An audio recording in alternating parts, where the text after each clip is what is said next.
हर घर की कहानियाँ टीवी। राखी जिसके बारे में आप सब जानते हैं, लेकिन ये वो राखी नहीं बल्कि प्रीतपुर नाम के मोहल्ले में रहने वाली राखी है। राखी अपनी सास उर्मिला पति दर्शन के साथ रहा करती थी।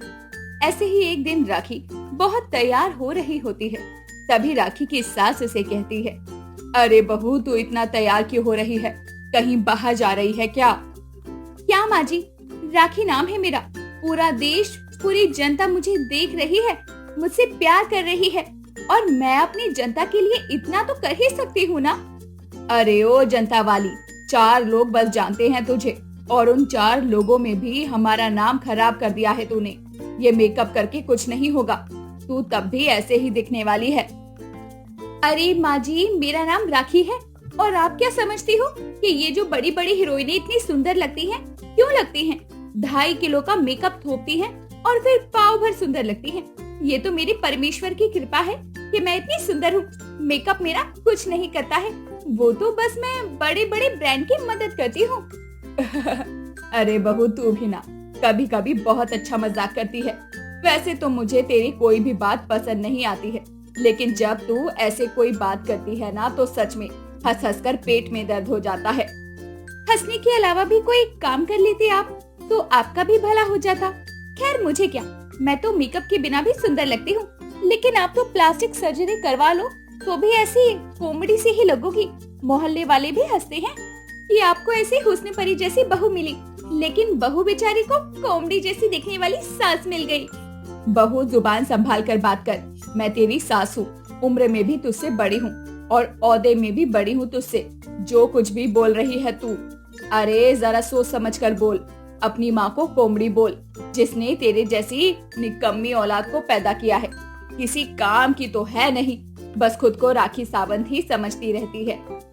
ए माँ जी, मेरी माँ को कुछ मत बोलना। और हाँ, मैं हूँ राखी सावंत, समझती हूँ खुद को। इसमें आपका क्या जा रहा है? किसी के बाप का तो नहीं खाती हूँ ना मैं। तुझसे तो बोलकर ही मैंने पाप कर दिया। तुझसे तो बोलना ही नहीं चाहिए था। मुझसे ही गलती हो गई जो मैं तेरे कमरे में आ गई। आज तक कभी भी मेरी किसी बात का सीधा जवाब नहीं दिया गया है तुझसे, और तेरी हरकतों से यही लगता है राखी सावंत जैसी बहू है तू। राखी से उसके ससुराल वाले बहुत परेशान ही रहते हैं, क्योंकि राखी अक्सर राखी सावंत की तरह रहती है, उसकी तरह बात करती है। ऐसे ही एक दिन राखी मोहल्ले से जा रही होती है, तभी विजय नाम का लड़का राखी को देखने लगता है। राखी विजय के पास जाती है और बोलती है, ए मर्द के भेष में छुपे हुए भालू, आज तक कभी इतनी खूबसूरत लड़की नहीं देखी क्या? अरे देखी भी कैसे होगी, पूरे मोहल्ले में मुझसे ज्यादा खूबसूरत कोई नहीं है, लेकिन एक अबला नारी को देखते हुए शर्म नहीं आती तुझे? घर में माँ बहन नहीं है क्या? उनको भी तू ऐसे ही गंदी नजर से देखता है क्या? अरे दीदी, आप ये क्या बोले जा रही हो? मैं आपको नहीं देख रहा था। आपके पीछे मेरी क्लास में पढ़ने वाली लड़की जा रही थी, मैं बस उसे ही देख रहा था। तुझे दीदी कहाँ से दिखाई दे रही हूँ मैं? अभी मैं बस 20 साल की हूँ और मैं तुझे दीदी दिखाई दे रही हूँ? अंकल कहीं का। मैं सच बोल रहा हूँ दीदी, मैं आपको नहीं देख रहा था। आपको जरूर कोई गलतफहमी हुई है। मैं आपको क्यों देखूंगा? क्यों देखूंगा? अरे मुझसे ज्यादा सुंदर अब क्या तुझे वो बच्ची लगेगी? चल निकल यहाँ से, अधेड़ उम्र का बुढ़ा कहीं का, मुझे दीदी बोलने आया बड़ा।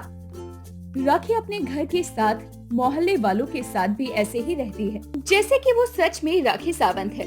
ऐसे ही कई दिनों तक चलता रहता है। कुछ दिनों बाद राखी छत पर रील बना रही होती है, तभी पड़ोस में रहने वाली शारदा राखी को आवाज लगाकर बोलती है,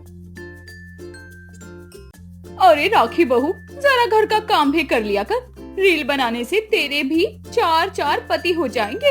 ए पड़ोस की नल्ली आंटी, आपको मैंने कुछ कहा क्या? नहीं ना? अभी मैं आपसे कुछ नहीं कह रही हूँ, तो शांति से बैठ जाओ, वरना मैंने कह दिया तो टट्टी भी नहीं जा पाओगी, बवासीर लग जाएंगे आपको। फिर मत बोलना राखी बहू ऐसी है वैसी है। हे भगवान बहू, तुझे बड़ों से बात करने की तमीज नहीं है। मैं तुझसे उम्र में कितनी बड़ी हूँ और तू मुझसे ऐसे बातें कर रही है? उम्र में बड़ी हूँ तो जाओ ना, मंदिर जाकर कीर्तन करो, चुगली क्यों कर रही हो? मेरी मर्जी, मैं मंदिर जाऊँ या कहीं भी जाऊँ, तू कौन होती है मुझे बोलने वाली? और मेरी चुगली करने की आदत नहीं है। उल्टा चोर कोतवाल को डांटे। आपकी जैसी हरकतें है ना, कुत्ते भी आपको मुंह ना लगाएं। और मुझे भी मत सिखाओ कि मैं क्या करूं क्या नहीं।